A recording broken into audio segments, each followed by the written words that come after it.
Okay, Wait, you wait, let wait, me wait. know. I gotta introduce you. Okay, so this is Carol, Caroline George.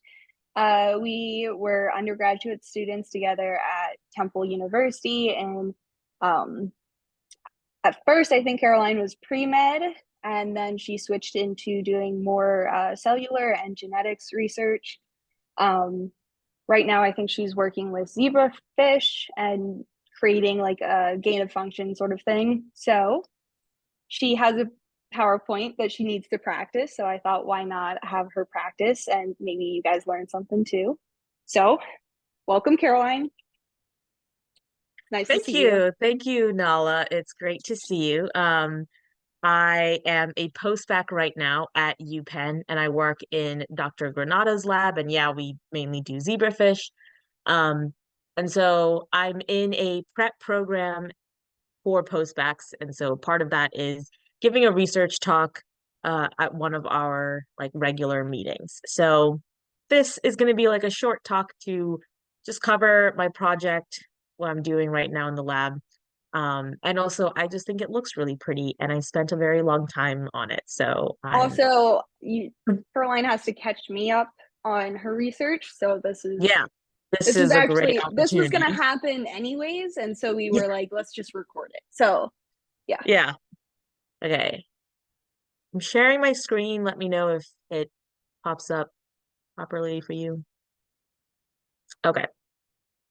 All right. So once again, hello, my name is Caroline George. I'm part of the Granato lab, and today I'll be talking to you about my research project, What's ap2s1 Got to Do with It? Endocytosis regulator ap2s1 promotes spontaneous spinal cord regeneration. So a quick overview of this presentation. I'll start off with some background. Sorry, I'm moving something out of the way.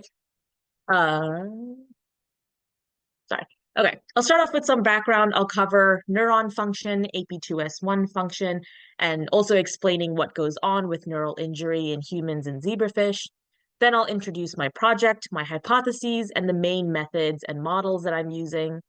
Then we can start going into some data. So I'll start with the first part of my project, which is just introducing the ap2s1 phenotype in regeneration. I'll be looking at some preliminary results in order to confirm them and also trying to find the timing of this phenotype. And that leads me into the second part of my project, which is looking into the transcriptional response. So I want to see if ap2s1 has an effect on this response. And then finally, we'll wrap up with my main conclusions from my data and also some experiments I'm planning for the future. So let's start off with some basic neuroanatomy and briefly discuss what the neuron is and more specifically what the axon is. So neurons are cells in the nervous system, and they're often connected to other neurons. And their main function is to receive and then send signals in order to control the body. And a major part of what allows for this kind of communication is the axon. So axons help connect a neuron to other neurons, and they also help pass along their signals to aid their communication. So if you injure the axon, it can lead to a loss of these connections and communications. And finally, neurons are for life. They have no turnover rate, they don't replenish like skin cells. So if you have an injury in a neuron, it can have long-lasting effects. But before we get into any more science, I want to take you on a little adventure. So imagine you're hiking through the forest one morning. It's a beautiful day, and you're feeling a little adventurous, so you decide to go on a path that's off the hiking trail, and you're taking lots of photos because it's beautiful scenery. And all of a sudden, you hear a loud crack, and you look up and you find that a tree branch is hurtling towards you. Before you can run away, it hits you square in the back, and you land on the ground with a thud, and you pass out. So, what you've just sustained, unfortunately, is an injury in your central nervous system or your CNS. Your central nervous system is all of your neural tissue that's encased in bone. So, that includes your brain and your spinal cord. And unfortunately for you in this scenario, central nervous system neurons do not regenerate. And this is for two major reasons. The first one is that mature CNS neurons don't retain their intrinsic growth state. And what this means is that all of the genes and proteins and signals that allowed the neurons to grow during development aren't expressed anymore. And the second reason is that there's an accumulation of very strong inhibitory signals that are in the environment after injury. So here's a schematic of what this looks like. After axonal injury, we can see there's a lot of damaged tissue that isn't cleared away. And we also have a lot of inhibitory molecules, as well as glial cells like astrocytes, forming something called a glial scar. So all of this inhibits the axon to regrow or repair, and this leads to a loss of neuronal function, neuron death, and also a loss of sensation and movement. I have a Yes, now, question. yes. Um, so you're talking about this, is this in mammals? Is this across like all species with brains? Yeah. Can you clarify? This is in humans. So right now, if we're going based off of the example, we're talking about like if we sustained an injury in the central nervous system. Yeah. But that's a great segue because what if instead of being a human in a forest, we were a zebrafish swimming in the ocean? What would injury look like in the zebrafish CNS? Well, in this case, you'd be very lucky because CNS neurons in the zebrafish do regenerate. And this is mainly because mature neurons in the zebrafish do retain their intrinsic growth state. So all of those pro-growth genes and proteins and signals I talked about before can still be expressed in mature neurons, especially in response to injury. And what's also interesting is that many of these genes are conserved in mammals. So they're very similar, and a lot of these genes do the same functions. They're just more restricted in terms of expression in mammals. And secondly, they have far fewer inhibitory signals in the environment post-injury. So what this means is that after injury, a lot of that damaged tissue can be cleared away by macrophages and microglia in the nervous system. And because there aren't any inhibitory molecules or glial scars, the axon can form what's called a growth cone, which will then start growing along the former axon's path. So this is the zebrafish's ability to spontaneously regenerate, specifically have directional axonal regeneration. So the Granato lab has this main question that we want to answer, which is what are the genes that promote spontaneous regeneration and how do they work? And one of the genes that might be doing this is ap2s1. So ap2s1 is a gene that encodes for the sigma subunit of the ap2 protein Wait, complex. can I ask just to clarify on the background stuff? Yeah. Um, just because I'm not a neuroscientist, I don't know, so I want to know. Yeah. Can you go back one slide? Oh, wait, never mind. Yeah. So why, number one, why do you say spontaneous when you said that they retain their intrinsic growth state? To me, if they're Yes. retaining it, it's like it's always on kind of thing. So what makes that different than a spontaneous? No, so these, when I say they retain an intrinsic growth state, it doesn't mean that they're continually growing beyond development. It means that these genes can be expressed specifically in response to an injury. So when an injury happens, these genes are still like available for upregulation. There are transcription factors that will directly upregulate these genes that were originally used in development. So spontaneous in this situation just means like you don't have to like give this fish a drug to Yeah, induce axon growth. It happens just as a natural response to I see. injury. Yeah. So the things that make it harder for mammals is this sort of transcriptional suppression of Hmm. growth genes, right? And then Yeah. also inhibitory signals. That's Yes. my second question. Why do mammals have more inhibitory signals? Is there like So yeah. just like a rationale or something like that?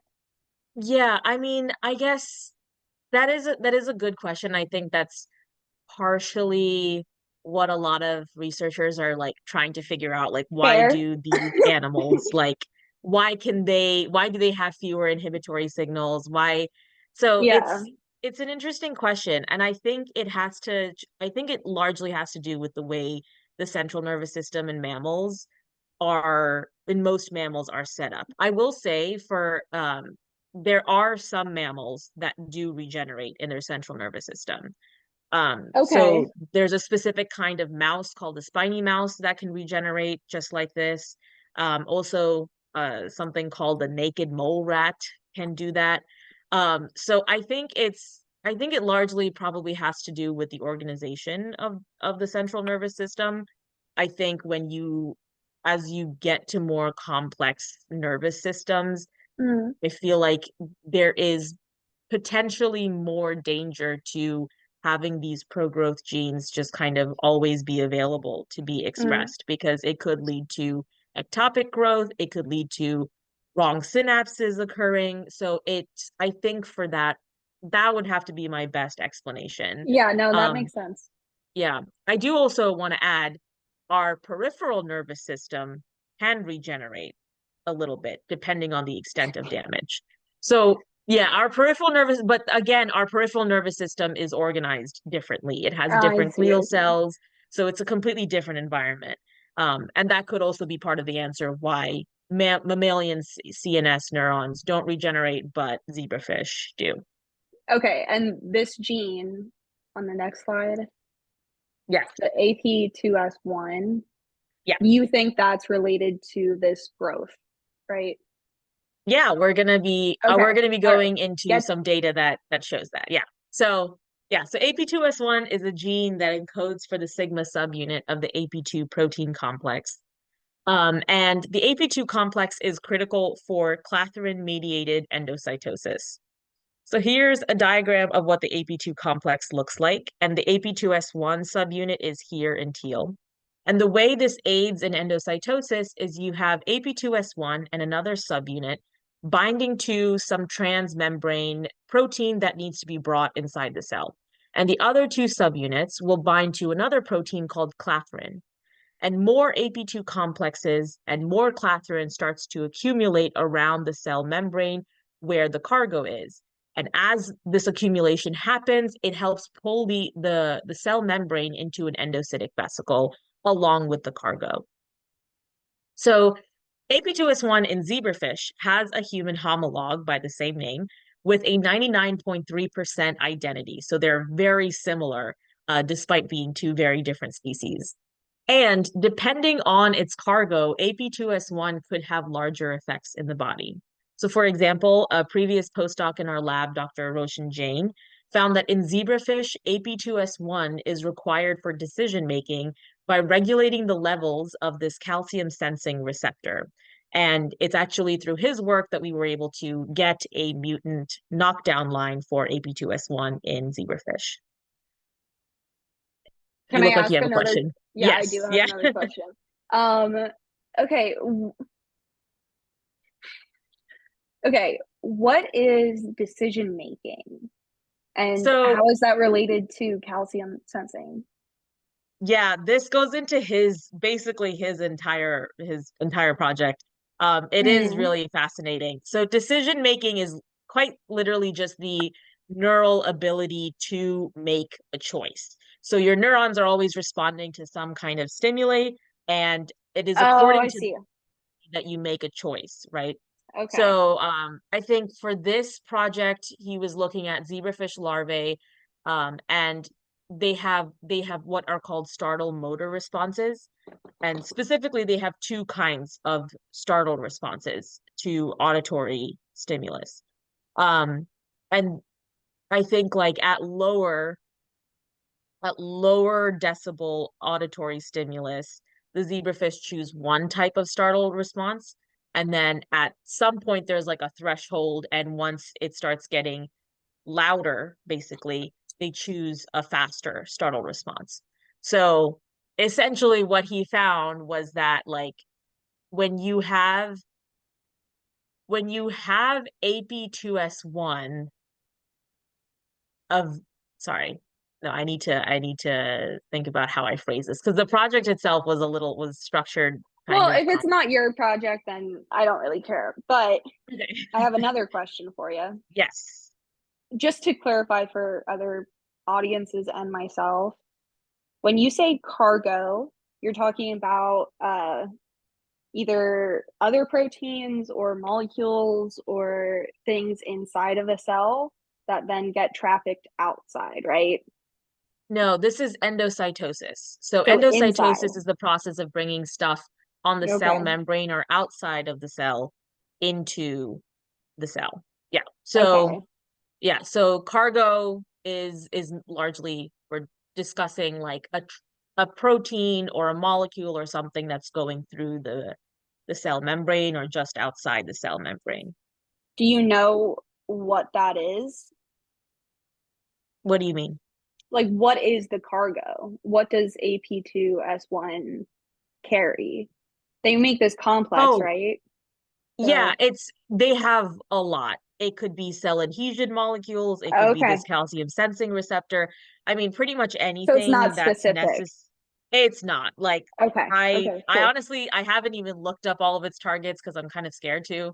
Like I know Okay. it's kind of it won't give me much information. Yeah, it has a very broad range of targets. Yeah. Thank you. Thank you. Okay. Yeah. Okay, where was I? Okay, so now we can start talking about my project. And the main goal of my project is to characterize the effect of ap2s1 on regeneration. And I'm going to be doing this by investigating three major questions. The first one is kind of a confirmatory question. Is ap2s1 required for spinal cord regeneration? The second is when is ap2s1 required for regeneration? And the last question is ap2s1 required for the transcriptional response for regeneration?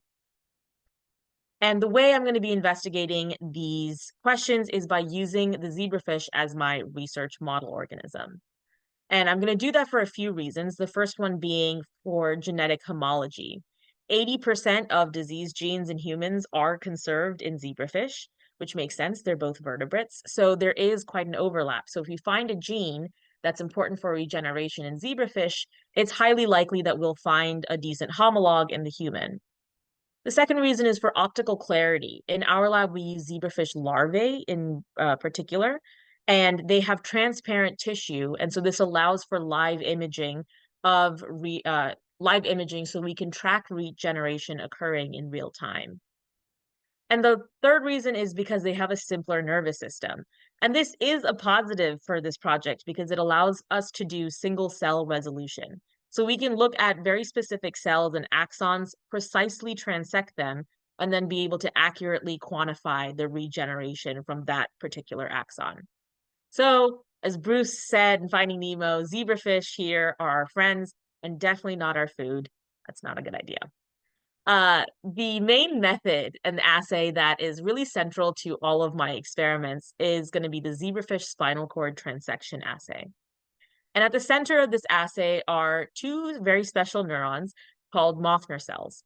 These are large reticulospinal neurons that have their cell bodies in the hindbrain, and their axons extend all the way down the spinal cord.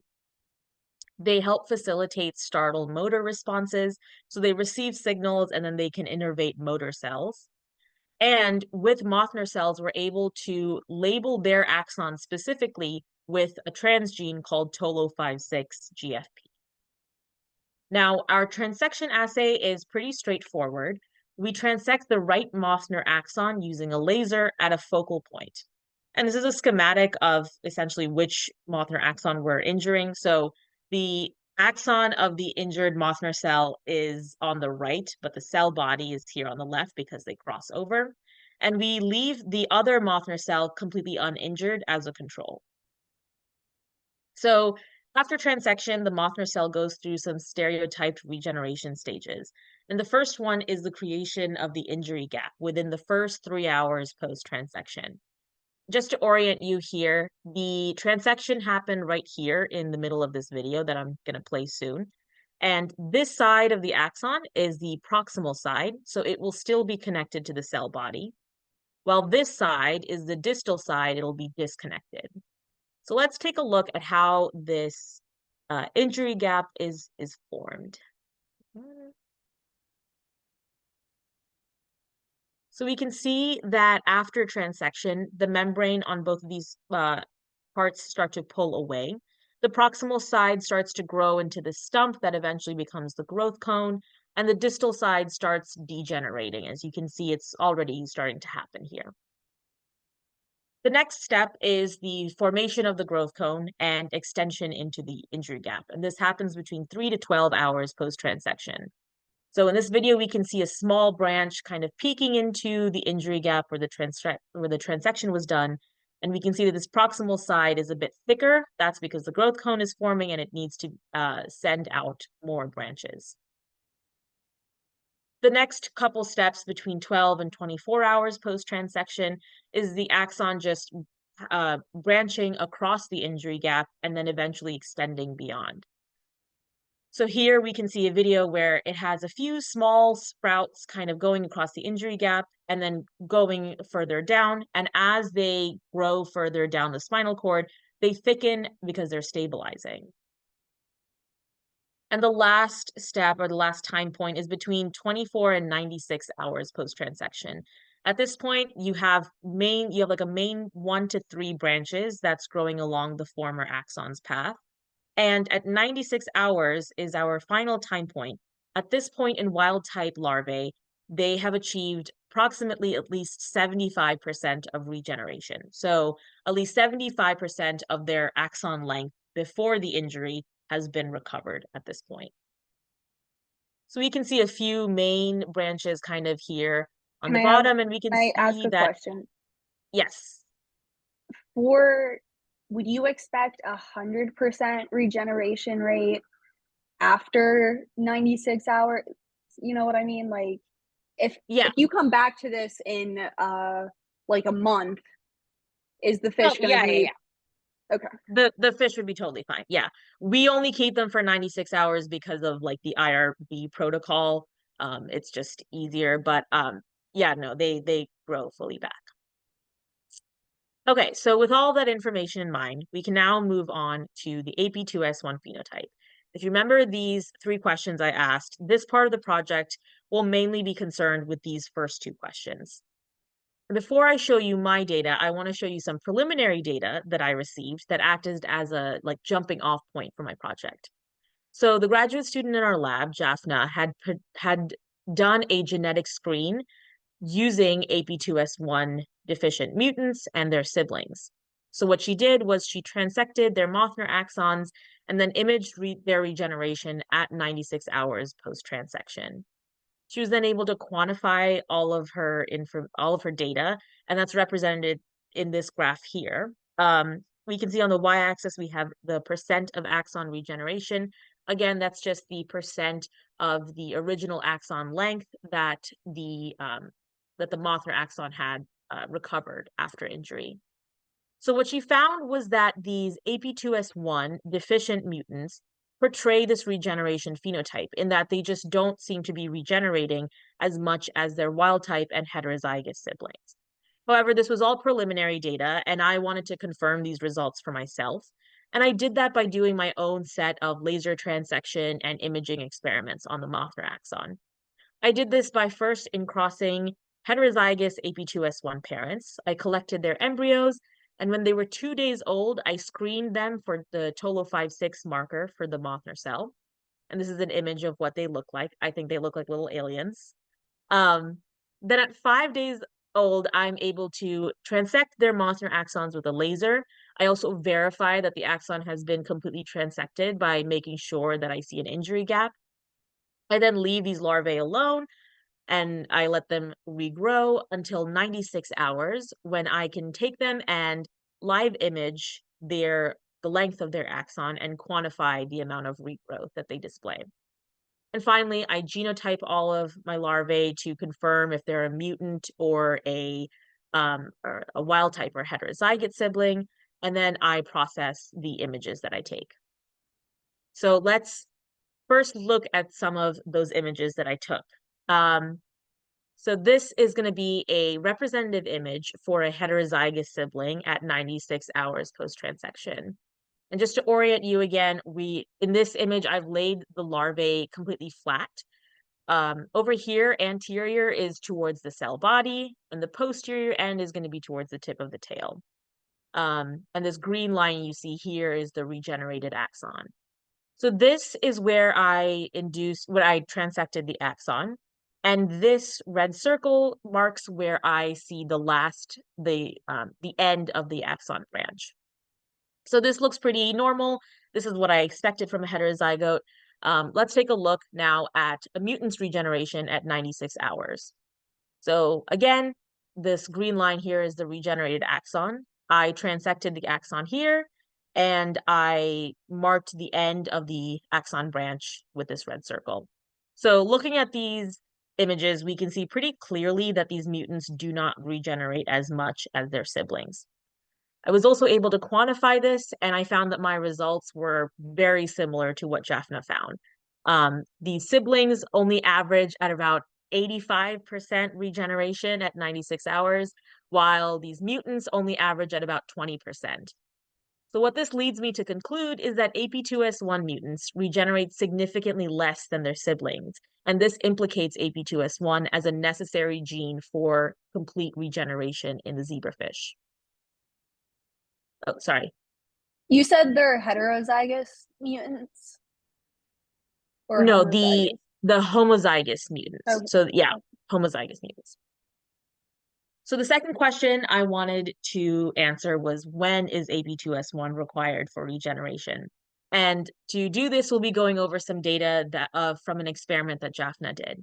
So she did a similar experiment. She transected the Mothmer axons, but now she imaged them at 24 and 48 hours post-transection in these ap2s1 mutants and siblings. So let's first look at her 24-hour time point in a heterozygote sibling. This is where she transected the axon, and we can see a little bit of regrowth here. And let's take a look at a mutant at 24 hours. Now, we see that they look pretty similar. There's no big difference between their regrowth at 24 hours. But let's take a look at what happens at 48 hours. 48 hours, the heterozygote sibling has experienced a really big increase in the growth rate of that axon, while the mutants, however, have not. So they haven't grown that far, they haven't grown that much further. And she was able to quantify this again. And just to show you in a different way, we can see that the percent of axon regeneration for both mutants and siblings is quite similar at 24 hours. At 48 hours is when we start to see the percent axon regeneration for mutants start to plateau. And the difference between these two groups just widens at 72 hours post-transection. So all of this leads me to believe that ap2s1 mutants regenerate similar to siblings in the first 24 hours, but they seem to lack an increase in the growth rate between 24 and 48 hours. But before I moved on with this idea, I wanted to know if ap2s1 was required for some important event at or around 24 hours, and then causes the phenotype to occur after. And so to do that, I wanted to look at the transcriptional response during regeneration. And again, if you remember those 3 questions that I asked in the beginning, this part of the project will be dealing with this very last one. Is ap2s1 required for this transcriptional response? So what is this transcriptional response? Let's say we have a neuron and we decide to transect the axon here. This now becomes our injury site. And what's often present at the injury site are nearby proteins, transmembrane proteins, and these proteins become damaged or phosphorylated as a direct result of the injury. These proteins in the zebrafish are then sent to the cell body via endocytosis, which, if you remember, ap2s1 is a really big role player for. And once they're sent to the cell body of the neuron, they can then act as signals to induce and trigger transcriptional changes for genes that are important for regeneration. One of these genes that are important for regeneration is activating transcription factor 3, or ATF3. ATF3 can act as a repressor or enhancer of other genes that are required for axon growth. And based off of previous data in the lab, we know that mRNA expression of ATF3 peaks at 24 hours post-transection in the Mothner cell body. So I intend to use ATF3 as kind of a signal to see if the transcriptional response for regeneration is occurring as it should in these ap2s1 mutants, or is ap2s1 necessary for this response, and without it, we see this phenotype occurring after 24 hours. So to do this, I conducted in situ hybridization experiments looking at ATF3 signal in larvae 24 hours after they've been transected. So like I did before, I transect the Mothner axons when the larvae are 5 days old. Then I wait 24 hours before I fix them in a 4% paraformaldehyde solution. I can then add an ATF3 probe and a fluorescent hairpin, which will allow me to visualize the mRNA expression. Then I dissect the larvae and extract their brains, and I then mount them onto a slide where I can image their cell bodies in a green channel and then image the ATF3 expression in a different channel at the same time. And finally, I genotype them to confirm if they're a mutant or not, and I process and analyze the fluorescent intensity of the images. Can I ask what type of microscope you're using? Is it We're like a using confocal thing? it's a confocal, it's actually an inverted confocal spinning disc microscope. Okay. Okay, cool. Yeah. Okay. So let's take a look at some of these images that I took. And once again, to orient you, because we're looking at a different view now, we want to look at the cell bodies.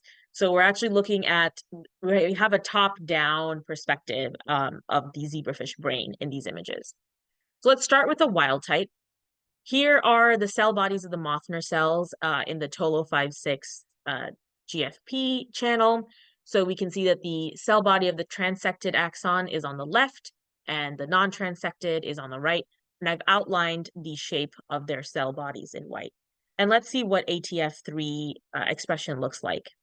So as I expected, ATF3 is largely upregulated in the transected Mothner cell body compared to the non-transected. This makes sense. These wild types, this is what I was expecting.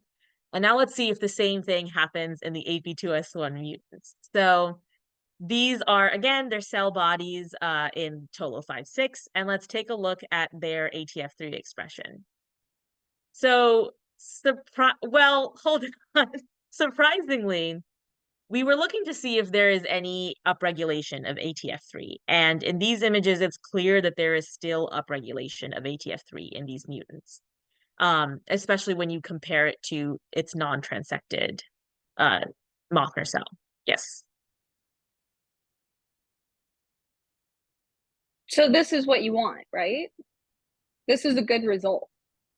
This is a When you say transected, what do you mean by that? You mean like you cut it? This is the cell body of the axon that I transected. What does transection mean? Yeah, that's I guess that's just like the formal word for when I cut the axon with a laser.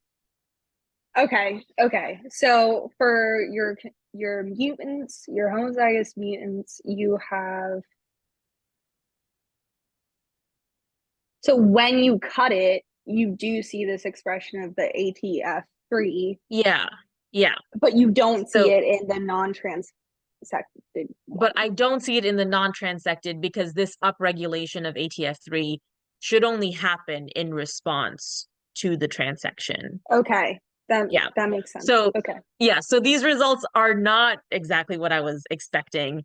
I wasn't expecting to see any signal. But you know, it might, let's see if we can quantify this and see if there's any difference in the upregulation. And just to note, like I'm looking at the relative upregulation. So I'm not directly comparing the signal in this image to this. It's like the difference versus this difference. So, oh wow, this is a graph that I literally just added today.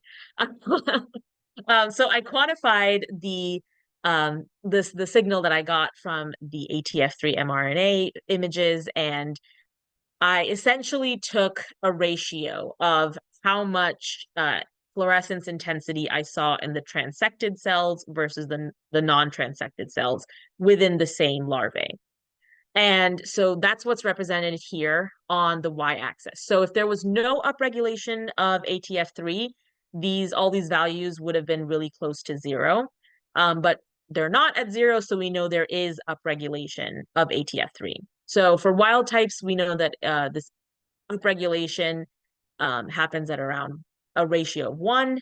And it seems like the upregulation that I see in ap2s1 mutants also average at around a ratio of 1. And I know that there are some crazy outliers here. I will be replicating this to just make sure whether or not there is a significant difference. But as my data stands right now, there does not seem to be a difference in the upregulation of ATF3.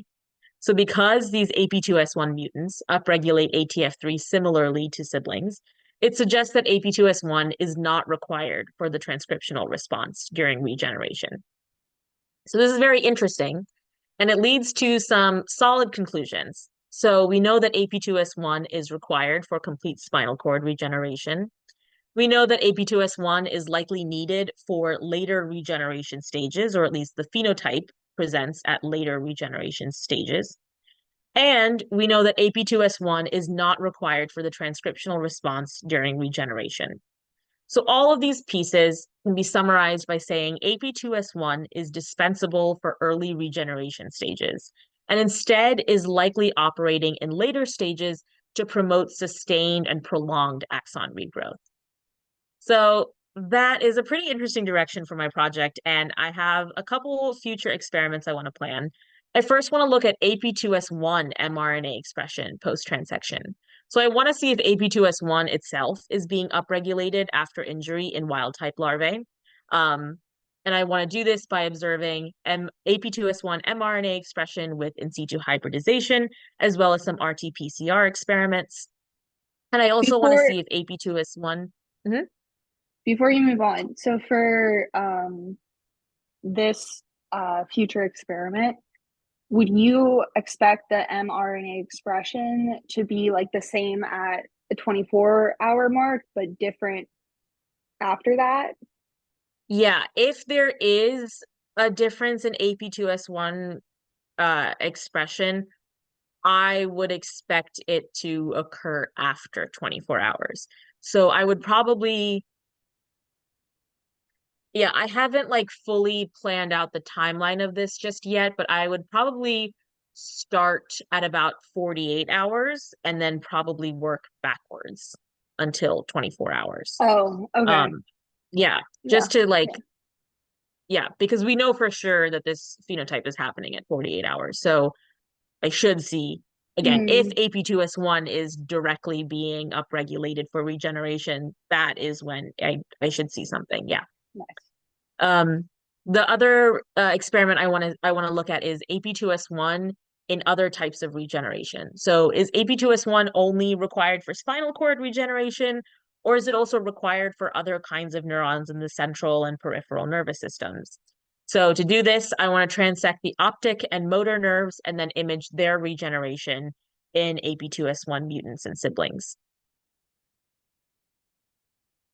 I want to say thank you to my lab, Dr. Granato, who is my PI, Alex and Jaffna, who are my in-lab mentors and have been a great resource, and everyone else in my lab who's just been a really great source of support. And I also want to thank Penn Prep, especially my 2024-2025 Penn Prep cohort.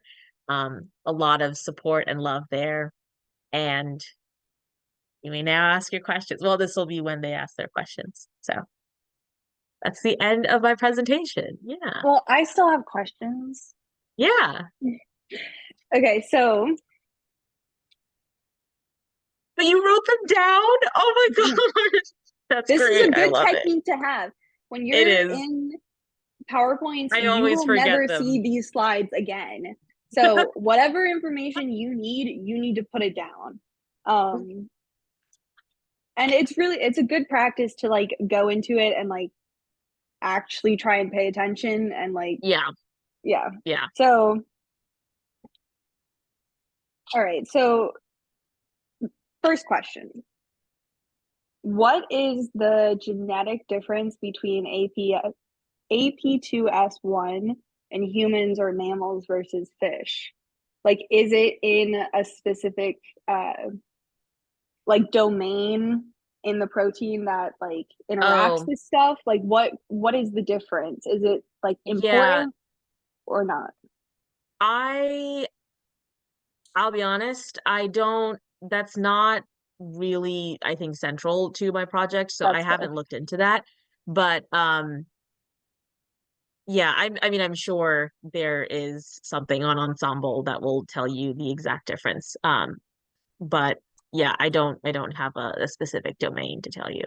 My other if you expect that the proteins are like significantly different or having different roles in humans versus fish, I think you would expect it to be what in the N terminal domain of the protein. Like that's usually the stuff that interacts with it. But it's also Yeah, part of a complex. So that's yeah. another So issue. I would, if I had to guess, there is the AP2 complex has a conformational change. So I would expect the difference to probably be in one of the regions of ap2s1 that interacts with the other subunit that also attaches to the transmembrane proteins, if there were a difference. I also want to make it clear that like they are very similar, so I don't Mm. know how different their function is. And so I don't know, I feel like they have mostly the same targets. If I were to talk about like a difference as to why ap2s1 is doing this in zebrafish for regeneration and it doesn't do it in humans, I would probably say I would have to guess that it either has to do with transcriptional upregulation of this gene, like Mm. directly in Mm. response to injury, or it would have to be something downstream from ap2s1. So it would have to be a target or a target of the protein that it's endocytosing.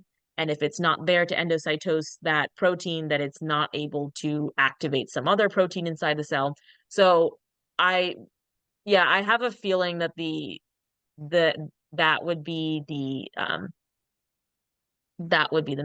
main problem. You could also think, like you said, in humans, there's much, or in mammals, there's much more inhibitory factors. So that could also be a thing. Like if you Yeah, get rid of all of those, maybe you would see the same phenotype or something. Probably not. yeah, Also, mammals have way more genes, like way yeah, more way genes. So more there's genes, like and I would, off-target effects yeah, and stuff. yeah.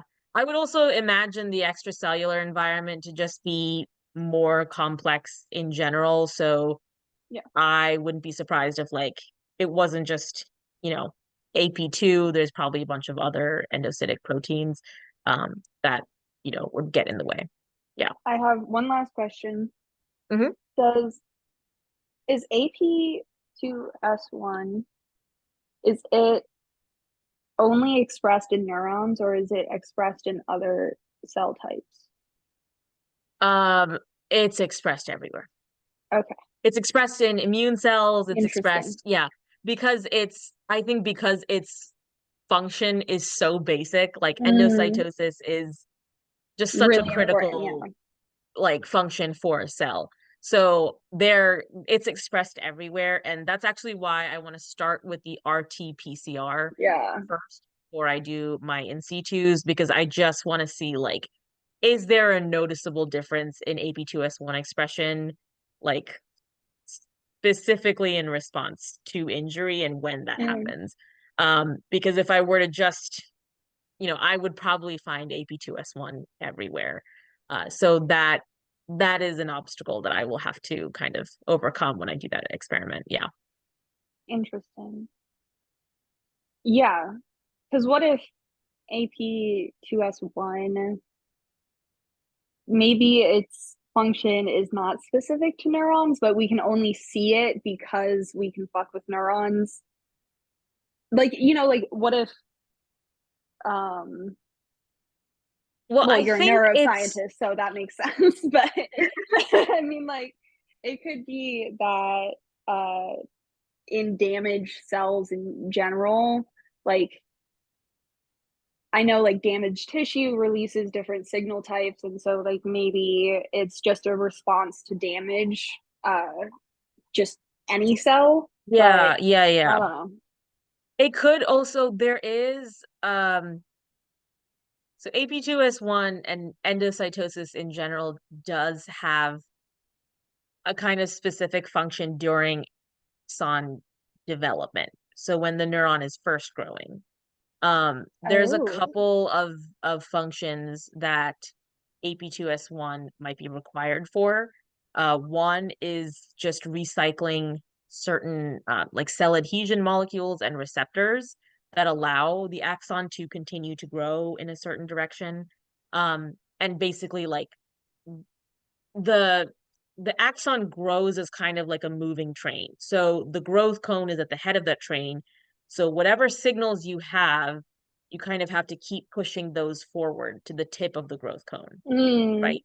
Because that's what's leading the growth. So there is that theory, and that's actually what our graduate student Jaffna is, that's her main idea as to what ap2s1 is doing. That experiment, however, would take a very long time in terms of building the transgenic line for the mm. fish and then building a protein antibody. So I, in all honesty, I don't think that's an experiment I would be able to conduct given the Do time you I have have to left. do this in vitro, right? Like you vitro Yeah, is that's, I mean, I could do it in vivo, but like, that would couldn't you just do require, like a plate of neurons and like, you know, you take one cell from a mutant fish and you grow that up. Is yeah, that yeah, yeah, yeah. But harder? the that's it's not harder. I think there's a very specific reason we stick to in vivo, and one of that is because of the, well, one, it's easier on the researcher. So it's very difficult to grow cells, and it's a lot to be doing, and it's a lot easier, especially when you have a model that like spontaneously regenerates. You don't really have to worry about the extracellular environment. So I think like maintaining, one, we don't fully understand the extracellular environment in the zebrafish. So I don't know that we would be able to perfectly replicate it in a cell culture. Mm, But also we want, I think it would be best to keep these neurons in a more naturalistic environment because of all of these interactions. mm, So I personally I wouldn't feel too confident about doing this right. in cell culture. At least not as like the main meat of my project I was data. So thinking mainly for like transcriptional stuff. Like if you're just trying to see mRNA expression, it might be easier to do it in like cell culture than a whole organism, you know? yeah, no, it's definitely more accessible for sure. Mm, And I wouldn't have to worry about, crossing fish into a different transgenic line that has a different reporter. So that would be like, it would be a lot easier in that sense. But our lab is an in vivo lab, and so it would make more sense in for the purpose of our lab to keep this in vivo. Yeah. well, those are all my questions. Okay. I'm so glad you did this. You're gonna love my video because I talk about cell movement. And so Oh, not nice. in neurons, but in Yeah. fibroblast cells. And Yeah, it's pretty cool. It's cells are weird. Cells are weird. they Um, are. okay, so again, this thank you, Caroline. Um, you want to give out your email or something? If you want Um, to get in contact with her, you can send me a thing or like put it in the comments and I'll respond directly to you. yeah. Um, yeah, but Yeah. yeah, thank you so much. Thank you everyone for listening. Okay.